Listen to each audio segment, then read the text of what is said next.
Assalamu alaikum everyone, I am Zainab Noor. Welcome to my YouTube channel Way to Quran. This is our topic number 1 Makharij ka bayan and lesson number 5. Lesson number 1, 2, 3 and 4 is already done in previous videos. Lesson number 5 is حروف نطایا. حروف نطایا جو کہ 3 ہیں. حروف نطایا ہمارے پاس جو ہیں وہ 3 ہیں. تا، دال اور طا، ان کو ہم حروف نطایا کہتے ہیں. زبان کی نوک جب اوپر کے اگلے 2 دانتوں کی جڑ کی طرف والے آدھے حصے سے لگتی ہے تو حروف نطایا ادا ہوتے ہیں. اب جو زبان کی نوک ہے وہ اگلے 2 دانتوں، اوپر کے جو اگلے 2 دانت ہوتے ہیں ان کی جڑ کے آدھے حصے کو کیا کہا جاتا ہے؟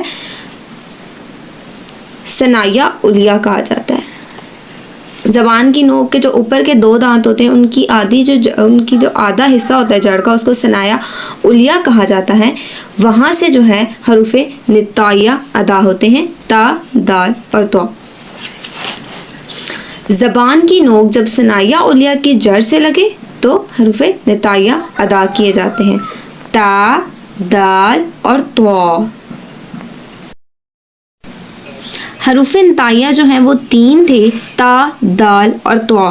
ان میں سے جو حروف ہیں دال اور طا، ان کی ایک صفت ہے جو ہے قلقلہ کی صفت. یہ دال اور طا جو ہے حروف قلقلہ میں بھی آتے ہیں، جن کو تھوڑا سا ہلا کے پڑھا جاتا ہے اور موٹا بھی پڑھا جاتا ہے.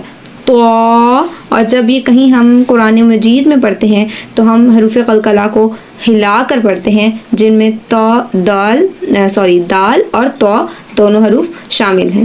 یہ حروف قلقلہ میں بھی آتے ہیں، اور ویسے ان کی جو مخارج میں ان کو حروف نطایا کہا جاتا ہے، تا، دال اور طا.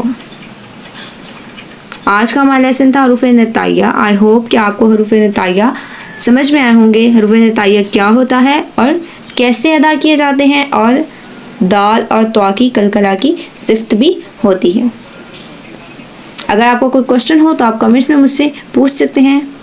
Thanks for watching.